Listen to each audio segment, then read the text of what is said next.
Alright guys, TacticalRab back again today. Hope you're all doing well and enjoyed your day so far, and welcome to a very special episode of the Breaking Point podcast. It is episode number 36, and we missed a couple of episodes ago. It was very disappointing. We decided, look, we've got to do a special episode to make it up to everyone. We're live on Twitch right now. If you're watching after the fact on YouTube, other platforms, we appreciate you as well. Those watching live, we certainly appreciate you. We're joined today by two of the very handsome gentlemen from Los Angeles Guerrillas. Recent confirmations over there from Gunless, Asim, the rest of the team as well. Seems a very long time since anything else has happened. But yeah, we're going to talk a fair bit today, I'm sure, about like a bit of Rostermania stuff, how everything went down. Hopefully keep it relatively chill, laid back, talk a bit of Vanguard, listen to what the chat has to say, and yeah, just have a general pretty good time.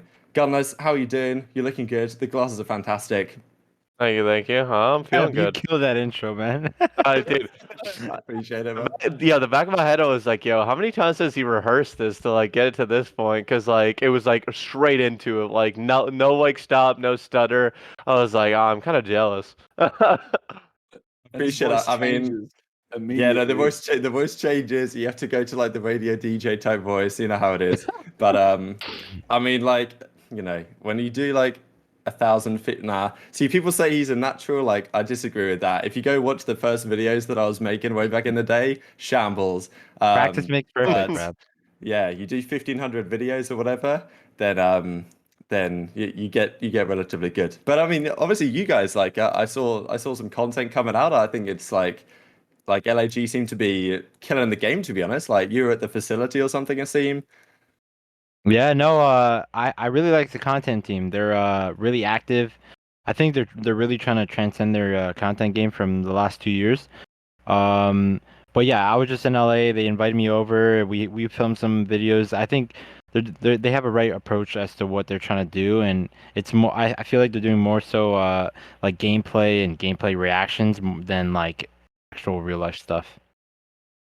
I think that's good, like, because from my perspective, a lot of the content that is made around some of the teams, I think they try and jump straight in to like the in real life, in person stuff, which it works if people like if fans really follow the players and like know the players really well already. Like with Optic, you can do that type of stuff because everyone knows the players. But until like you've built that kind of relationship, it's like I don't think you can necessarily just dive in with massive in-person type content. I think it's better to do the gameplay stuff the more casual Yeah. players will tune in for.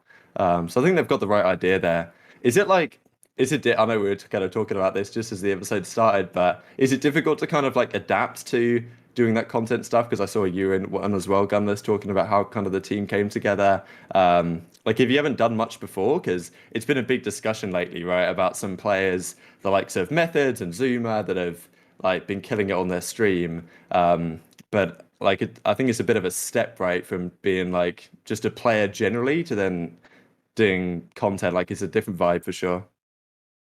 I mean, yeah, doing content is like 100% a different vibe. I mean, like coming into the league, what, 18, 19? I mean, like people tend to not be very good at doing content whatsoever because, I mean, like at the end of the day, we're all like shut-in gamers. We only just play the game 24/7 and literally just only kind of stay to the circle that we're really comfortable with. So like when we're kind of out there on the main stage and like, competing and, Jess Pro Hard or, someone's telling us to come up there and literally ask for an interview, we're like, okay, well, I don't know how this is gonna go. We're probably gonna brick it, or probably just gonna shit our pants a little bit. But like, it's something that it's a unique talent that everyone I think like in the pro league should definitely learn and actually get used to because I mean, over time, it's only gonna really help you like benefit your future. Because if no one really knows you and you're really bad at doing interviews, I mean, like you're just always gonna kind of stay like that outlier, I guess you could say. What's it like to interview like 500 or 50 to like 100K people right after a 5 game series? Like, is that Uh, difficult? Yeah, I mean, you're not really thinking about that really at the moment. In the back of your head, like when you're getting interviewed, you're like, all right, let's try to figure out how I can not botch this one. Two, you're like, okay, what just happened? Like you kind of just won at the same time, so you're kind of preparing mentally for the next series. So like you're kind of like de-stressing yourself to like kind of bring yourself back up for the next series, like going into a right minds. And at the same time, you're kind of just making sure that like you're a little bit nervous because or like I guess cold feet, I guess you could say, when you're walking out on main stage and like you're making sure that like you understand what she's saying and like providing the best answer possible so that people can understand where you're coming from and like basically your thought process on those situations. Oh Yeah, yeah. my biggest struggles is like number one, try not to swear. I just don't want to Yeah, swear on the main stage. That's like my biggest problem. that's a hard But one. but like I don't know. Like usually when I'm getting interviewed on stage, I don't really like. I feel like the first sentence is always the hardest. Like that's like the only one that I kind of stutter on, and then after that I'm good.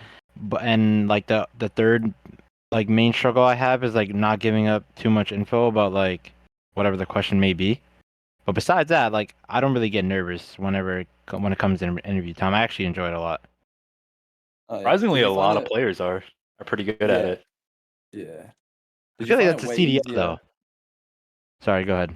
No, you're good. I was just wondering, like, did you find it way easier when they were just done online as opposed to like actually in Oh yeah, person? yeah, yeah. The online one is a piece of cake. I think the other big issue that I forgot to bring up on stage is like when you have that mic, you just kind of hear that echo blasting throughout the venue of your own voice. So like that's like the only reason why like the first sentence is kind of difficult. But yeah, when it was like the online league, it was ridiculously easy to do an interview in your setup. Oh yeah, I Yeah. mean, what is like 5-10 minutes? They ask you a bunch of questions. You're just like, all right, cool, and you're like, all right, goodbye. I mean, like, it's very easy to be comfortable in your own setup, and Yeah. like, you got the carpet around you. Just, you're just vibing. Easy. Yeah, exactly. Like, have you ever had to do either of you a losers interview? I don't know if they really did this in COD, but like maybe you lost a match and then you go behind the scenes and there's like media and stuff that want to interview you. I don't know. I see it occasionally in Yeah. other esports That where happened to they're me one like, time.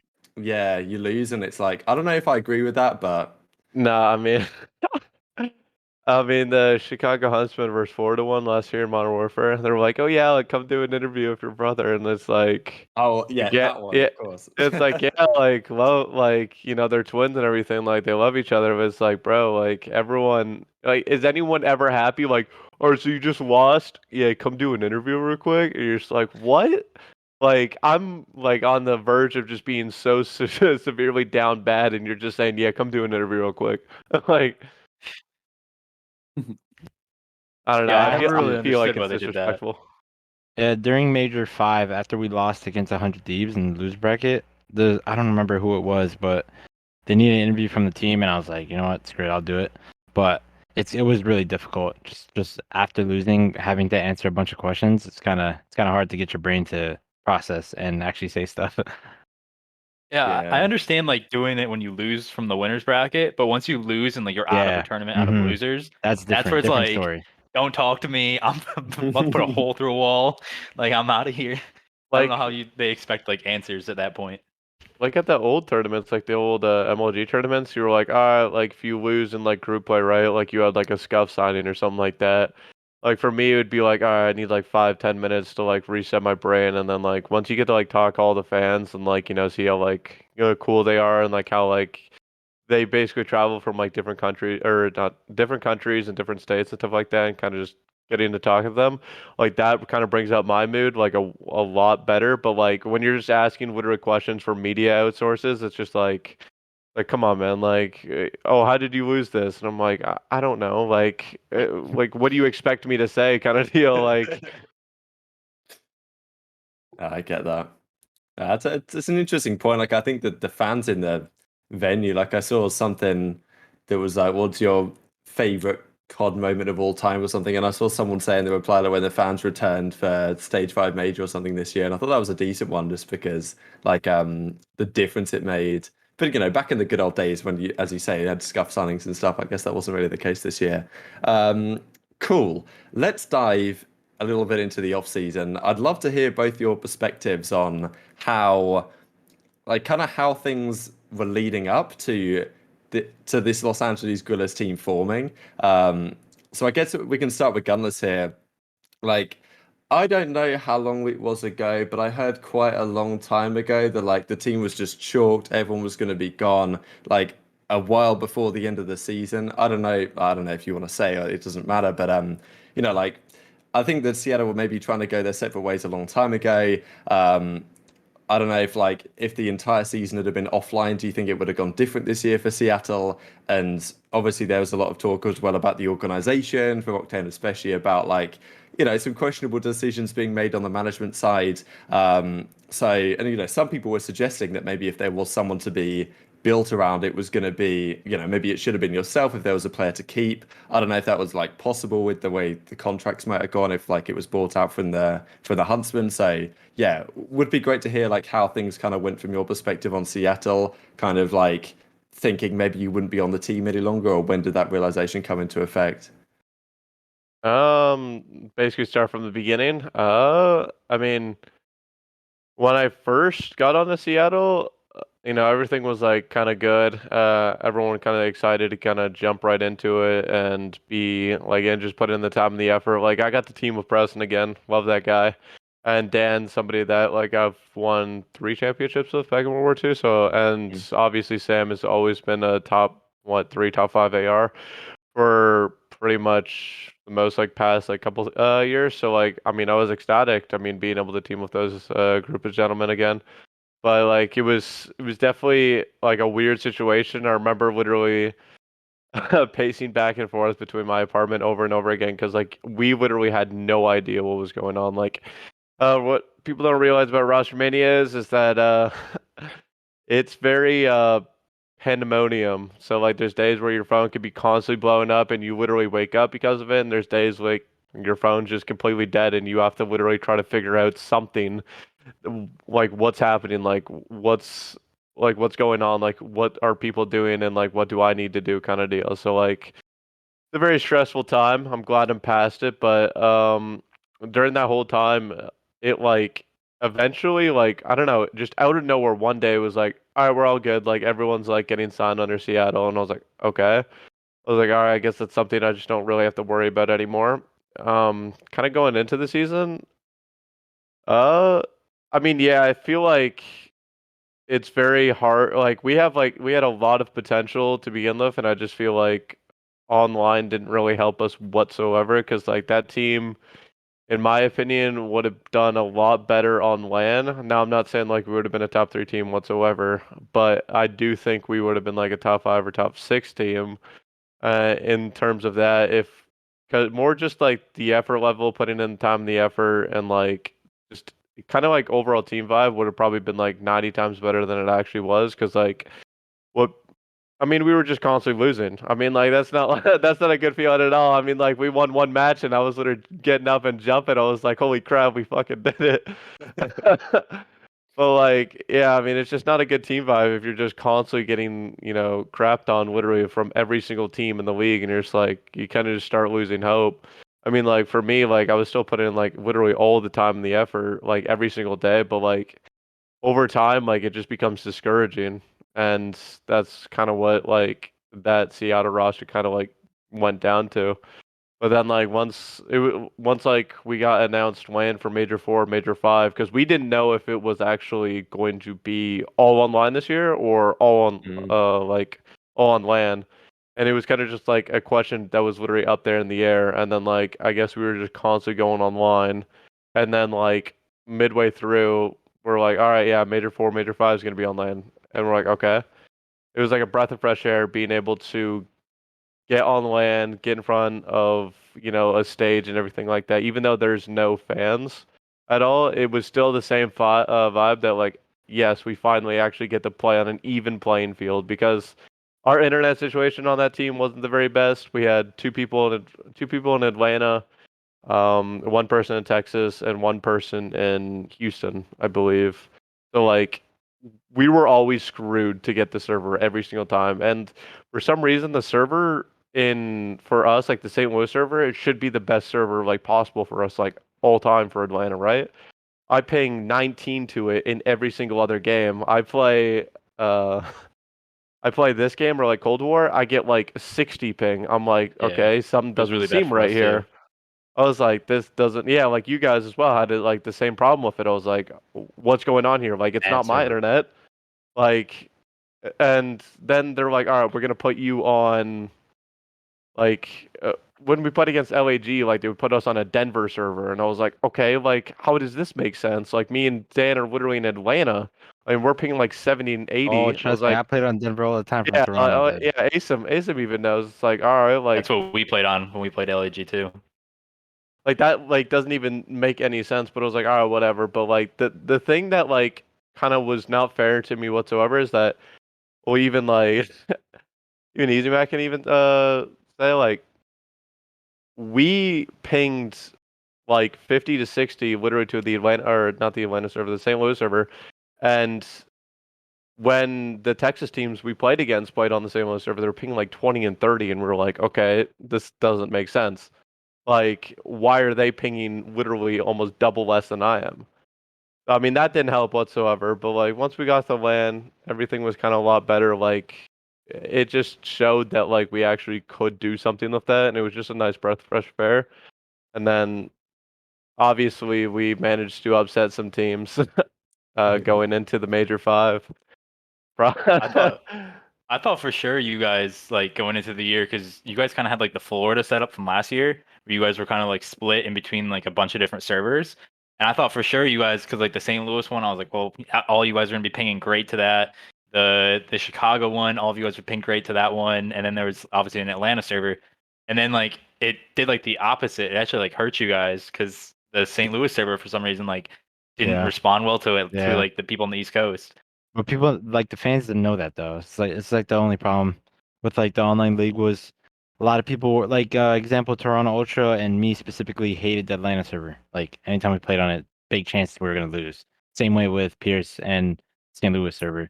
It was just the routing. I feel like a lot of different players in different locations routed bad to certain servers and it fucked up results but it's like you can't really there's no way to like describe it to the public to where they could understand fully what we're going through, you know? Yeah, it's Are Only you just problem. guys are you guys gonna be split up again this year? Or are you guys all gonna be in like one central location? Or do I you mean even know yet? the plan now is just to move to Texas. Hopefully we can get that done. But yeah, the whole team's on board with that. That's good. That's That's fun. in the Yeah. works. I was Yeah. somewhat concerned because I saw you out in LA, right? In like No, kind no, of yeah. yeah. I was like, This oh is my god, ideal. SlasheR is gonna be going through it. But okay, that's good to hear. But yeah, go on, Carlos. I think we interrupted your story. oh no. I mean, yeah, just happy to literally basically just have the whole team literally in Texas and be able to I guess play literally kind of like LAN, I guess you could say, for since like what, maybe 7, 8 of the teams literally are gonna be in Texas. So you've never played as like a group in one place for the last 2 years, Gunless? I I mean, I guess my Huntsman On my team end, but that was pretty much it, right? Oh yes. I Forgot guess about my that. Huntsman team literally ended up doing that, but like I don't know. That situation, like personally for me, it's like if we're all playing, like everyone's playing from like their own home setups and like, playing in that like in that mode, right? Like where they're kind of just like in their element or comfort zone. Like when like Hector was like, yeah, let's go to, the hex quarters and like have you guys literally all set up. And I was like, why would I not play from my like own personal setup? I was like, that would breed the most positive results, right? Like, I mean, there is no secret that there is some players that literally end up playing way better from their home setups. It's just comfort. Yeah, I mean, yeah, it's just comfort. I mean, like if you would, yeah, like if you put your favorite baseball player in their favorite stadium that they always practice in, like, well, what do you think's gonna happen? Like they're just in their element. They can think easier. Just like Well, there is no yeah. nerves to them. I think that's why like a facility, if it was implemented to a team, they would need to practice in there every day so they're comfortable and familiar with their own setup. Because like it just doesn't make any sense if you're going to scrim from home and then go to a facility for the matches. Like Yeah, that just Practice how makes you it, play. yeah, it yeah. makes That it difficult. that's Mm. that's how I was like. I was like, yeah, like this doesn't really make any sense. Like we should just be playing from home kind of deal. Plus, like we're all on like separate internet lines as well, so like we're not all stealing from the same internet line kind of deal. Hmm. That's what we ended up doing at the like for our matches is we would scrim like 1 to 2 days before our match, so you kind of got into like the vibe of like where you were at. So it's not like you go Yeah, from that one makes place to sense. another. Yeah, Yeah. Yeah. I agree with that. Do you guys think that affects a lot of players when they go from like going from practicing at home every day to like playing on a LAN where they go into that environment? Do you think that like culture shocks a lot of like the younger players? I think practice in general is like I know from when I was on Minnesota and we were at the Vikings facility, like the night and day difference between scrimming from home and like all being at the same place is like astronomical. Like everybody's actually like locked in. If anybody has like any sort of like question or something, it was very easy because you just use your fingers on the monitor. Like, oh, I had a question about this, and like just face-to-face interaction makes it so much more beneficial to implement into your mind about like what strategy or what you didn't get right because like there's obviously that barrier online where some people don't fully understand, you don't really know unless you see their face. And I mean that's just the power of face-to-face interaction. I mean, I feel like for like the younger players that literally like end up going to LAN and like it's just adapting. Like some people probably are like, less bad at being able to adapt to like a different setup than their own comfort levels. But like once you kind of like basically um kind of get used to that like feeling of just like being thrown on a makeshift setup like and just having to adapt really quick, like I feel like the younger players will be perfectly fine. I mean, like going to the best thing is like what most god pros do is like going to the back, like practice setups and just trying to practice as much as possible because like you're playing on a desk you've never played on. Like maybe you like having your desk higher than like normal people or like I do, or you are playing on a monitor that you've never played on, the the Yeah. what's it called, the Omen X. The Omen. Yeah. The Omen. It's Oh just man.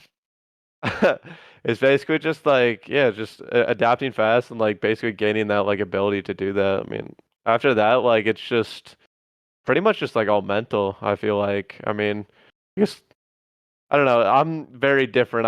Like I'm normal in very high pressure situations, which confuse me. Interesting. lot of, Yeah. Should we move on a to lot of like? people get worse. Yeah. Yeah, Can do, it's yeah. I was I just was going to throw wondering in one about. thing real quick. Yeah, go Um, for it. it was just about when you were talking about like practicing behind the stage, because there was some talk, and I don't really know. People were saying basically that on the PCs, there's no like proper LAN behind the stage. So like when you're playing in the practice rooms, I guess you're not playing on LAN with the other teams because I guess you're all in your own rooms. You're kind of playing online still, but like when you go out to play on the stage, you're then playing on proper LAN. So I don't know. Like, did that kind of throw you off? Like, was there much uh, difference? I mean, yeah, I wouldn't say like a difference like so huge where you're like, okay, like this might be a little bit just different, but like yeah, it was very weird to like because all of the setups were, I guess, connected to the same node at the end of the day, and then like to get like a 60 hertz server, like it has to search for a server, so like all the PCs have to be online. So like you're gonna get like a Texas server that's like everyone's pretty much gonna ping the same to, but at the end of the day, like I'm no networking like major, so like, but I feel like some internet or like internet priority will go to more other people's like PCs rather than just kind of distributing it like equally.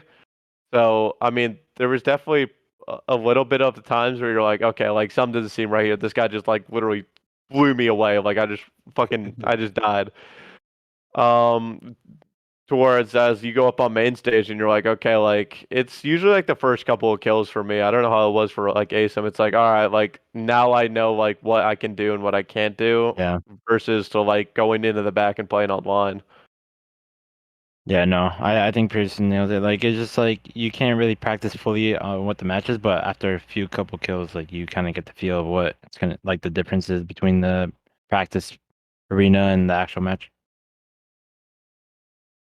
Yeah, that's cool. The other I thing I just wanted to say, gonna go online. I'm sorry, I'm not gonna cut you no, off you're anymore. good. I was just gonna ask Asim, what was the process like from New York to LAG? Was it just your contract ended, or did you have to get like a trade, or what was the process? Oh, I mean, I feel like at the time New York was like kind of jumbled as to what they wanted to do, and I really wanted to team with Pierce. So like day one of Rostermania, like me and Pierce already agreed to being a team of two, and I think we brought that up to New York, but I think New York had other plans, and For me personally, I was just looking for another home, and it was like there's no bad blood, and it wasn't like a bad relationship, but just kind of way to like part ways. And when me and Pierce found LAG, they let me go there, but they sold me to LAG. So LAG pretty much bought my contract and gave me a new one. So you Nice. knew pretty early on in the process that you were going to be on a different team. No, it wasn't. I didn't know early on. Like all I knew for certain was that I really wanted to team with Pierce. So anywhere that he chose, kind of was where I was gonna go, and it was just kind of like a package that we were running with. And at the time, like early on, I don't think New York had any idea what they wanted to do. So I mean, that's just kind of how Rostermania went for a while. Like teams like Seattle, Paris, London, LEG. Like a lot of people just didn't know what they were gonna do. So it was a lot of a waiting game, but it ended off nicely. So you guys have been a part of like roster manias now for a couple of years. What's the biggest difference between like the CWL era roster mania and like the CDL? Because like a lot of fans are noticing it's a lot more like slowed down and like the process is way longer. Does it feel like more stressful on you guys in like the month long like roster mania we have now? I've only dealt with CDL from Rostermanias because I was a pro at the end of Black Ops 4. So even at the end of Black Ops 4, it was CDL era. So Yeah. I've only dealt with CDL Rostermanias. Mm. CWL Rostermania, I feel like was a lot less like kind of deal like where there was no weeks at all, like and it was like all kept to each other, like Yeah. make sure that like nothing was kind of like getting leaked in that fashion. So like I've noticed that that's kind of changed going into the CDL kind of era. I don't know if there is actually um you know, a random person that just randomly showed up and decided to start leaking in the pro scene, but but for the most part, like CWL, like I feel like everyone's contracts were just like so low or like just so like minimal to the point where like it was possible to kind of build your own team kind of deal, right? Like you didn't really have the biggest buyout, and even if you did have a buyout, like most teams were kind of willing to sell you rather than just, you know, just hold on to you and force you to play like play with them. But like more going into the, like this era, it seems like it's a lot less different. Like most teams are looking for buyouts. Most teams are looking for, you know, money in return to basically just kind of cut their losses, I guess. Whereas like that wasn't really the case, I guess, in like in the CD bowl. I mean, for me personally, it kind of looked like that, but Teams are looking for um. trades, and the trade hasn't been Yeah, done yet either. yeah, oh yeah, that's the thing that most people are like, yeah, like we're gonna trade for money, but it's like, yeah, in the CDW or what Asim says, like it's mostly players. Like, all right, we're gonna trade you for a player. Oh, we can't get that Yeah. player? Like, no, we're not trading. Do you think how they do it now, where they kind of like hold your contract, like because I know Krim has talked about it as if it's like a really bad thing for the CDL, but do you guys agree that like teams holding players like quote unquote like hostage on their contract is a bad thing for like the health of the league going forward? uh, I mean, hypothetically speaking, let's say like Krim literally, you know, just got held to his contract and they weren't gonna let him go anywhere, right? Like I mean, yeah, like you just miss out on one player that's just constantly sitting on the bench and doing nothing. Like, and somebody Yeah. that has like kind of like a big personality, or and like can actually like average quite a bit of streaming views on top of that. So it's like, yeah, I mean, yeah, it wouldn't be good. It's like imagine like you know, Huntsman or Optic literally just held Seth or Scump and was like, all right, you're on the bench. You're not doing anything. We're not gonna let you play. We're not gonna let you do anything. Like, all right, like that would be destructive. Like for us, that would make no sense. Yeah, that was like my worry is that like a lot of the contracts, I think like when you get benched, you get less like you're like in other esports, I think it is too, where your salary gets cut when you're on the bench. Yeah, And then if you're you're like, being held for such a long time and you're not doing anything, it hurts your stock going in the future because Yeah. you're just been Yeah. sitting on the pine. So I think like in the future, I think there definitely has to be like a middle ground that needs to be found on that because you're going to get a lot of players. Because I mean, it is for the betterment of the team to try to find, you know, money in return, but also like you can look at it as it's betterment for them to have a good working relationship with the players by letting them go. You know, so it's a very like iffy Like, it's a very sensitive topic. I don't know where to yeah. like stand on it, but I do agree with you. Like at some points when you leave somebody on the bench for way too long, it does tank their stock by a lot. So that does more negative. And then on top of what you said, like a lot of people have bench salaries, so it's like not only is their salary getting cut, their stock is getting cut, and just like a lose-lose for them. But yeah, I mean, also the other thing I want to bring up, I don't know if you guys noticed, but the last 2 years, I've been the last starter to sign a contract, and this year was the first time it hasn't been like that. So that was I like was one thing kind of that gonna was. touch on that. Like, I was Yeah, gonna wonder how, no, like, nobody has really mentioned that over the years. Like the last 2 years, I've been the last starter to sign a CDL contract, and And that's this pretty year you mind were blowing to like think about. one of the first free agents to get snagged. Yeah, yeah, I it's still, great. I mean, pretty it's great to crazy. see. Like, because that's the thing. Like, obviously the Minnesota thing, and even last year it was super So last minute, precarious as to whether so you were gonna last get a minute. spot at all. Yeah, And this I year I was know. like, going into like the off season, did you think like, oh, it's suspect? But of course, like becoming the team of two with Gunless, you got to be pretty confident. Like, someone's gonna snap you up. Yeah. I So mean, how yeah, did 100%. Sorry, go ahead, Austin. how did you guys end up linking up with like Huke from like LA? Because like this is kind of like one of those. I think it's the only team where we've had where they've had to either buy out or like bid for a free agent for 4 separate players because they had to like try to get you from free agency Pierce, and then they had to buy out Asim, Huke, and SlasheR, right? Yeah, So like so we how, spoke to Hook early on, like very early, and he happened to get sold by LAG. I don't know if it was like Like something he Thieves, yeah. made quickly on its own or like LAD sold him right away. But all I knew was that he was there and he wanted us, so it kind of just worked out on its own. It wasn't more so like we chose LAG and then Hook was the first one to go. I think it was more so like he kind of got sold there. And then he was like, if you want to join me, you should come to this org. And that's like basically how it formed. And then when we were looking at a main AR, we thought Austin was the best option and the only option that we honestly considered.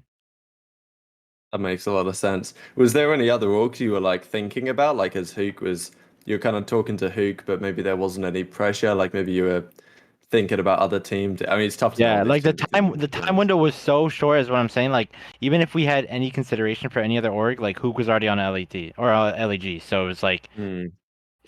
there was like TikTok, like. yeah, exactly. Like Exactly. yeah, like you couldn't so we you couldn't guys really think plan of any B and organization C? at that time. What were you saying, Austin? Sorry, I think you got cut off. Because like there's probably a ticking clock because if you guys take too long, there's probably LAG looking at other players too, Of and it just course, speeds up the whole of entire course, process. exactly. Yeah. Yeah. Now that Yep. makes a lot of sense. What do you guys think of trading cards? Oh, he loves it.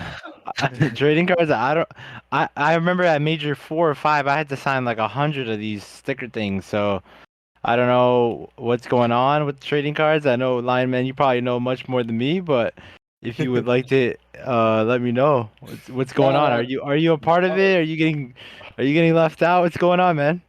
no, nothing's Comment going on. line. Absolutely nothing's going on. Oh Did you no, it's not good. Okay, next did you guys topic. did you guys actually know they had trading cards back in Infinite Warfare? Yeah. Really? I Yeah. did Uh-huh. not know that. Well, like actual Yeah. packs, like Like how's yeah, this looking online? actual packs. Like I remember or Mud Dog randomly walked up to me. He's like, "Yeah, can I get your signature on this card?" And I was like, "What are you talking about?" And he's literally just had my face, like had stats, like just like facts about me, and I was like, "Huh?" IW Pierce was a different breed. Yeah, Different. yeah, no doubt. And that guy, Oh, so that boy was chunky. it's funny, like when I was going back to I don't know, like I've been trying to prepare some like documentary type ideas and stuff for the off season, just going back and watching some of those series and just like seeing what it was like back in the Those day. are the It's just so best, man. entertaining. Reminiscing back on those old series, just Honestly, watching them man. back are so nice, dude. Like that Yeah. the Atlanta one, right? Where was United versus Optic, the Pierce is your first win. Was that Atlanta? That one is a great That was watch. Atlanta, yeah. Yeah. It was What Even you, Dallas, like I was Preston, Alec, and Silly, right? Yeah, me, Preston, Alec, and Silly. We won like 2-3 2Ks literally before that event too. So like my what biggest drama? Was it drama? And then it was drama. So on like be Gosu crew? Like yeah, no, like the beginning of it was like mayhem, and then as we were teaming with mayhem, he had like severe internet issues, and the only reason we dropped him is because of those internet issues, like he just couldn't fix Damn. it. And then like we picked up drama, and I was like, all right, cool. And then like we were like kind of doing well in like 2Ks and like pro points, but like then United kind of offered us like a spot literally in salary. Like still remember it was like like $1,500 for a month. Like I was like, oh my God, we gotta jump on this. Like as somebody that literally made zero money literally playing the video games and all that going into an org and being paid like that much, like it was gonna help me pay my like my apartment rent, my like bills, like and my like food since I was like paying for all my food at like 18, 19 or basically just supporting myself. So like I had to have that money, and then like they tried to get, I think it was Swarley over Alec, and I was shutting Oh that no. down. I was like no, I was like no. It wasn't that like Swarley was a bad player. It was like I want Alec. Like I want Alec because like me, him, and Preston have been like a package deal for like literally a pretty much a year that whole time. Like we just known each other really well, and like I knew I could win with them. Like 100%, I knew I could win with Yeah, I them. just had that feeling. That's dope. That's a dope come up story. Yeah. Alec. Yeah, and the Atlanta series as well. That grand final was one of the best ever, and then the Dallas one as well. Like a couple I was months gonna later. touch on the Those Dallas two one because finals I were was mad. I mean the Dallas one was like more insane because it went 10 maps, right? And then like Karma went off in like the final map. But I remember in the map 5 of series 1 because I was looking up like the basically the best kill search and destroy performances in every single year. And I think it was I think you had that in Infinite Warfare on that like retaliation search game 5. You dropped Yeah. like 18 against Optic. And Yeah. like I mean, I didn't remember how crazy the crowd was at those events. Like on the grand I finals when know, like the right? crowd is full Optic and then like oh my God. When you won the Atlanta event, it was like when you had the mullet and everything, the cap on, there was like nothing more entertaining. No, When Oh but you yeah. think of that. like, can you believe like how crazy it is? Like, I feel like that's how like for every pro that's coming up, like they have their like cycles of players that they go through. Like Pierce said, like Mayhem, and then Swarley, maybe Drama. Like it was like the same thing with me too. Like in Black Ops 4, like you start off with one set of team, and then you kind of just evolve, and it keeps changing until you're like in the pros. Like when I started, I was an absolute nobody. Like nobody really knew my name, but I was teaming with Tom Gravity You came up and quick. Mosh. Yeah, it was like a 3 month span. Like PLQ. I remember I knew of you just that was because my you had second event. the handle, you had like Yeah, the yeah, the Oh goatee. mean, yeah. and I was just like, God damn, he looks like he's a biker that just came in. He's gonna fuck everybody up. That was like my second event too, and dude, that was like one of the craziest events too, with how many upsets were going on. I was like, dude, what the hell is going on to these professional teams? Because that's how I viewed it. Like I viewed professional teams and then amateur teams because that was my first year ever competing, and that was like my second month ever like playing competitive COD. Like before that, I was just playing fucking Fortnite and just fucking around. So it was kind of like a reality check for, especially in that PLQ, just going through like the type of teams that I was going through, and then like, I mean, it's like Pierce said, like some players you have that feeling that you know you could win with, and then you just stick by them and you stay loyal. Dude, you Yeah. see Asim literally back in the AM scene, bro. You don't even know who the fuck he is. You compare him to this guy now, you're just like, yeah, who the fuck's that? Yeah, just seeing like the because they didn't have headshots for you guys, I think. So they had Oh, they the did. oh, they So did I was because I just remember at the PLQ. No, they made us do headshots at the PLQ, but that was like the one thing that I was really frustrated about. Like even though it was like my like I think it was like my second month or my third month that amateur event that we won. Like everybody was praising Simp and Celium, but like I probably played You the went best or off. the second best, and nobody was saying anything. It was like frustrating, but it's all good That's though, how you I know. knew of you because you were like because I think they were already looking at like entry SMGs and at the what was it Vegas or the one before that, whatever Yeah, the open Vegas, was that you guys PLQ. won. Yeah. You So the you open like one was lit Fort it up. Worth. Yeah, Fort Yeah. Worth was the one we won. Yeah.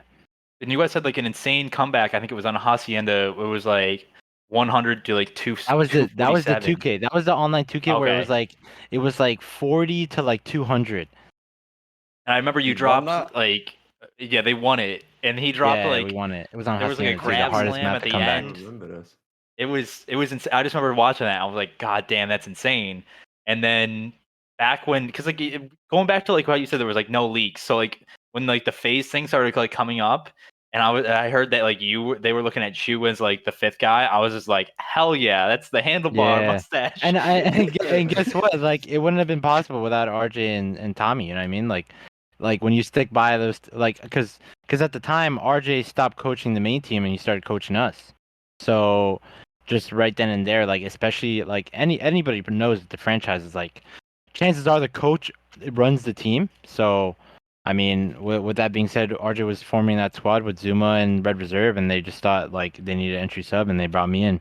But yeah, no, I think you're right. Like when it comes down to like those when you're coming up, you have to make sure that you're always like doing what's best for you, but at the same time staying loyal to who you think you can win with.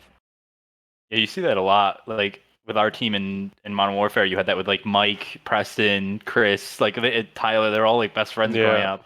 It seems like you get a lot of like friend groups that like those who grind together make it together. Well, I mean, it's also a big thing that not a lot of people talk about is chemistry. Chemistry too. Like chances are when you play with someone for so long, you just kind of get better together, and you're just better. You're your best self when you're with that guy because the chem. Agreed. That Do you kind of think- leads quite nice. Go on, Line. It's okay. Not Because a I can't good- see you. I can't tell if you're going to speak. That's the issue. Yeah, I was gonna say, do you think that we see? Oh, I mean, it's not announced, but like a better version of Illy for that reason, playing with Dashy. If I mean, I don't know if that Yeah, is true. It is You true. never Yeah. know. Yeah, I mean that's the thing. Like with you guys, like because I kind of looked up real quick on Gamepedia to check if you'd played together before. Like, why did you think like why were you going to be a package deal as a duo? Like, have you ever played before in? Because I was thinking maybe you played that like Northern Arena event together, but obviously you're both Canadians. That like I guess some sort of chemistry thing. But you're why did you think that? Well, I've known Yeah. of Pierce since like Black Ops 2, and then I was about to say. so Black like Ops I've known him 2, for really? yeah, since like really long ago. Because like Mad. I remember he was like really good at the time. I think it was like PS3, and he used to play with like my other close friend, Jaster. And like I used to play with him a lot, and he knew of Pierce. So Pierce, like he kind of just introduced me to Pierce, and then over the years, like I kind of known him because he was like he was a Canadian, a fellow Canadian. Because like it was like a small branch. It was like Mayhem, Gunless, Mm, Karma, and then like that was pretty much it because that was before like the Illy, Dashy, me yeah. era. Like those were the Canadians, you know what I mean?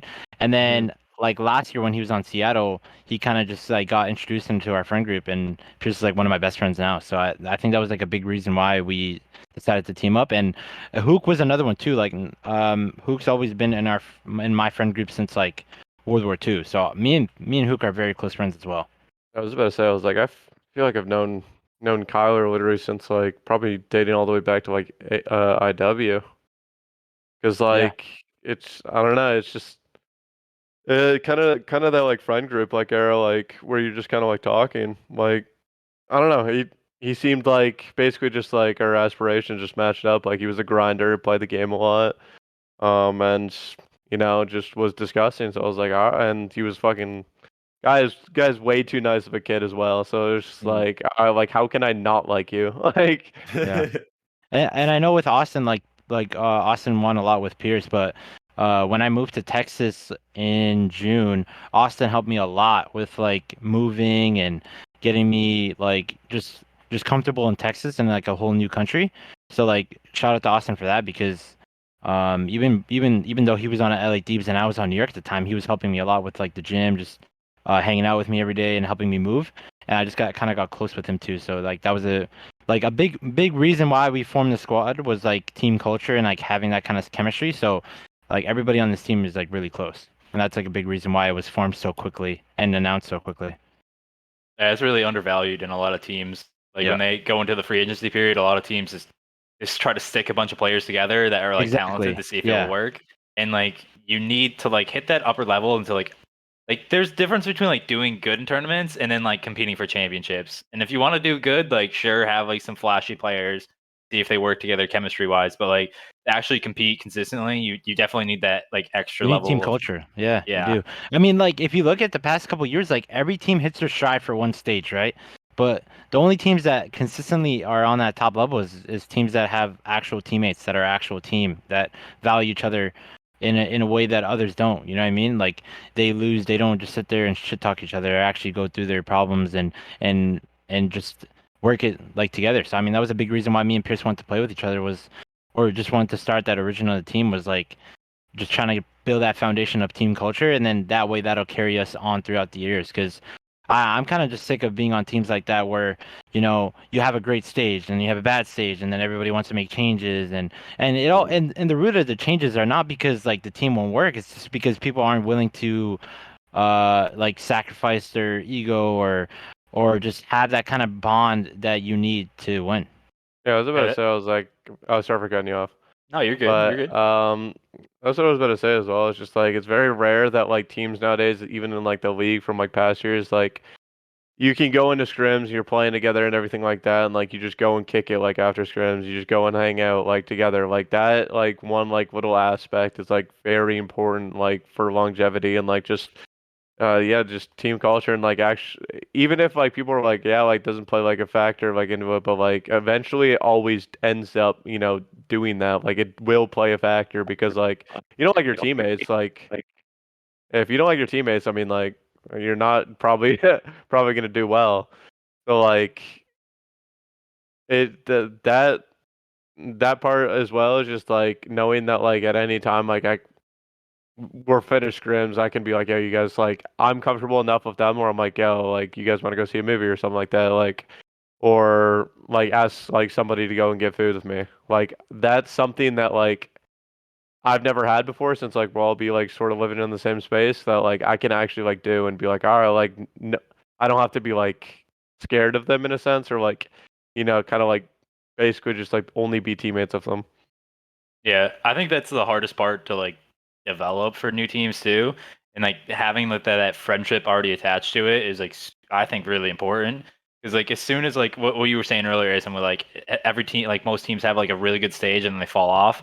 Like building that system where that you can fall back on when you have that bad stage. So like what our team has had, we've had a couple bad stages where like right after it, you just try to fall back into your system and have that carry you back up, and like a lot of teams don't develop that at all, and that like starts with like team culture and like Yeah, it starts with team having culture, exactly. having faith in your teammates, because like a lot of times when teams are fucking up, it's because they don't have faith in their teammates to do like a task on the map, and they're trying to like micromanage them instead of like playing their own game.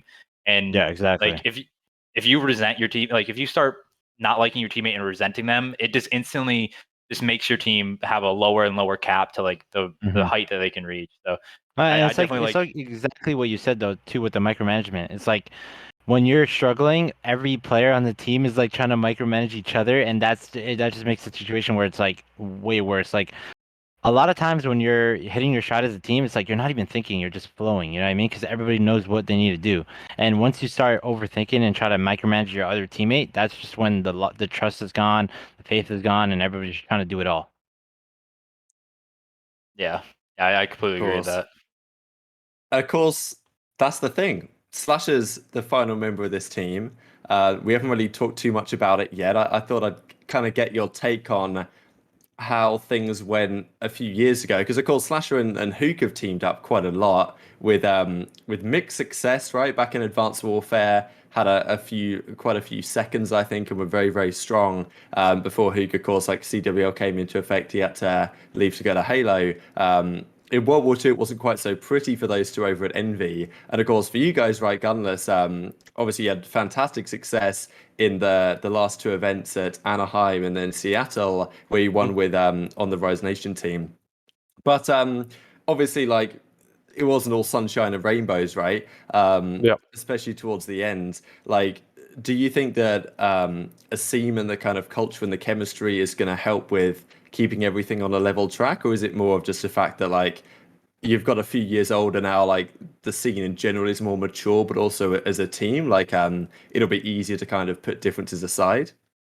Yeah, I was about to say, I was like, I mean, this is definitely a situation where like growing over time, like me aging, over time has just like made me understand a lot more, and like me for more just kind of like bettering myself like personally, can like how it like really kind of just affects like my actual overall performance, and like how well like I'm kind of just am as a teammate. And like for me and Austin, I mean, like just like you said, like it wasn't pretty whatsoever, like literally going into the end of World War II. But like, basically at the end of the day, like, I remember calling up Austin. I was like, you know what, like we've had our differences. Like, told him like, I asked him if he had any problems with me whatsoever. Like, because I mean, like it was like 3, 4 years ago. Like, I mean, I just being able to like just kind of air everything out and be like, like these are the problems that I had with you. And he's like, yeah, like I've been working on them. And I'm like, all right, that's fine. Like I've been working on myself as well.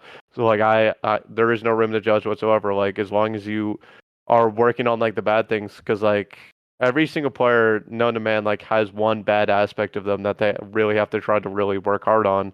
And like that's something that was like for me that like I struggled with a lot, but like over time, like I've gotten just a lot better with it. And I feel like, Austin's kind of the same way. So like at the end of the day, like I mean like I like Austin as a person, like love the guy. Like I have no problems with him whatsoever. Like, I'll literally go to a bar with him, drink with him, or like, like go and like do anything like at all of them. Like I don't have to be like scared or nervous like that he's some like big bad like, bad person, when in reality just like that's not the case like at all. And that's what I said earlier too. Like, I was super down team with Austin because the last 3 months I've been really close with him. He really helped me a lot. Like, he reached out to me. He helped me just get comfortable in Texas. So, I have nothing but good things to say about Austin. You're saying your situation with your team is like almost perfect right now. Yeah, I mean the vibes are high. That's what we're trying to carry on for the season for sure. No, I definitely agree. Right now everything is super good, but it is the off season. Not much is going on. I was about to say, I was like, no, yeah. I mean, that's the only bad thing I was gonna say. It's the off season, and we're all very bored. Yeah, tell Need me that game about to it. drop ASAP. Yeah, Have you exactly. have you tried playing like S&D tournaments or anything together just to like practice a little bit, or just waiting till the I season? mean, is there any I was, S&D tournaments I going on? No, I mean, I don't think there are. To be honest. so Yeah, I so don't even like think there's going on right now. so like Cold War is like the only PC game other than like the Black Ops 2 like Platinum Mm, variant, or I yeah, don't know what it's called, plutonium, baby. Got to get on or Black yeah, that. It's so good. Plutonium. Black Ops 3 now has aim assist on PC, so you can play that as well. Oh, wow. Black Ops Alright, 3. Really? I don't know Oh, if I want to Ryan, play we're gonna do a Black Ops 1v1. 3. I don't. What a I don't know I if game! I mean, should practice my jetpacks and my wall running. Listen, I will say this to this day. I was like 15 years old, but Black Ops 3 was my best game. I can't show it because nobody knows. But So many wall players running right was now in my the current shit. league.